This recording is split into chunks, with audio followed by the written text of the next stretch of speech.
Python में सिर्फ concept समझना काफ़ी नहीं होता। अगर आप रियल डेवलपर बनना चाहते हैं तो आपको प्रैक्टिकल प्रॉब्लम सॉल्व करनी होगी। आपको अपनी problem solving skill, logical thinking और कोडिंग स्किल्स को इम्प्रूव करना होता है by solving easy, intermediate and hard level questions. इसी चीज़ को मद्देनजर रखते हुए इस कोर्स में हर टॉपिक के 10 प्लस प्रैक्टिकल एक्सरसाइज कवर किए जाएंगे। हर टॉपिक में 3 इजी क्वेश्चन, 3 इंटरमीडिएट क्वेश्चन और 3 हार्ड क्वेश्चन और 3 इंटरव्यू बेस्ड क्वेश्चन सॉल्व करेंगे।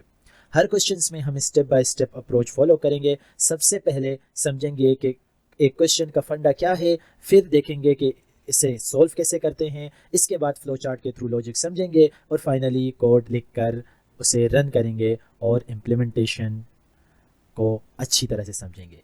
ये सीरीज़ उन स्टूडेंट्स के लिए है जो सिर्फ थ्योरी पर डिपेंड नहीं रहना चाहते, बल्कि अपनी प्रैक्टिकल कोडिंग स्किल्स को स्ट्रॉन्ग बनाना चाहते हैं। तो चलिए बिना टाइम वेस्ट करे स्टार्ट करते हैं आज का क्वेश्चन। अब हम पाइथन का एक और इंटरेस्टिंग पैटर्न समझेंगे और सॉल्व करेंगे रिवर्स स्टार पैटर्न। तो अगर आप स्टार पैटर्न का नेक्स्ट लेवल सीखना चाहते हैं तो आज हम रिवर्स पैटर्न बनाएंगे यूजिंग फॉर लूप।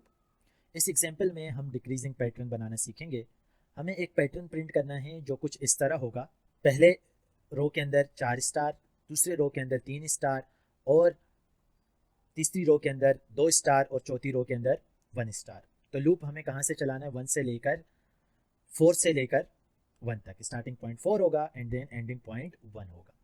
तो चलिए फ्लो चार्ट को समझ लेते हैं। सबसे पहले हमें i इज इक्वल टू 4 से स्टार्ट करना है। फिर कंडीशन चेक होती है क्या i is greater than equal to 1 है।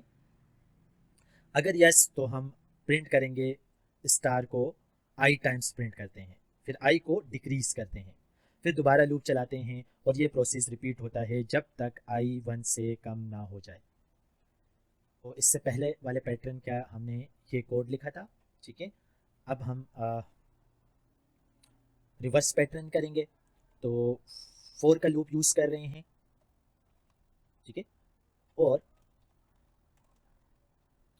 क्योंकि हमें रिवर्स पैटर्न प्रिंट करना है तो रेंज कहाँ से स्टार्ट होगी, 4 से स्टार्ट हो रही है और एंड कहाँ तक करना है, 1 तक करना है। तो एंडिंग में एक कम वैल्यू देते हैं तो इस वजह से 0 और 4 फिर 3 फिर 2 फिर 1, इस वजह से एक एक क्या करेंगे, डिक्रीमेंट करेंगे, ठीक है।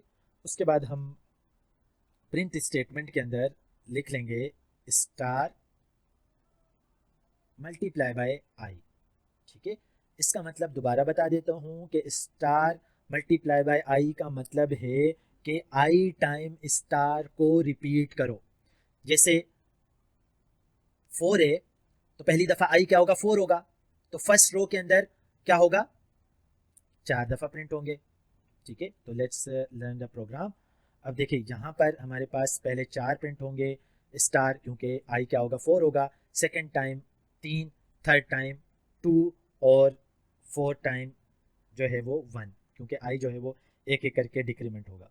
तो ये पैटर्न लॉजिक बताता है कि लूप्स कंट्रोल करते हैं रोज को और रिवर्स साइट्रेशन पैटर्न बनाता है, ठीक है। तो अब आप बताएं कि अगर हमें 5 स्टार से स्टार्ट करना हो तो रेंज क्या होगी। उम्मीद करता हूँ कि ये कॉन्सेप्ट भी आपको समझ आ गया होगा।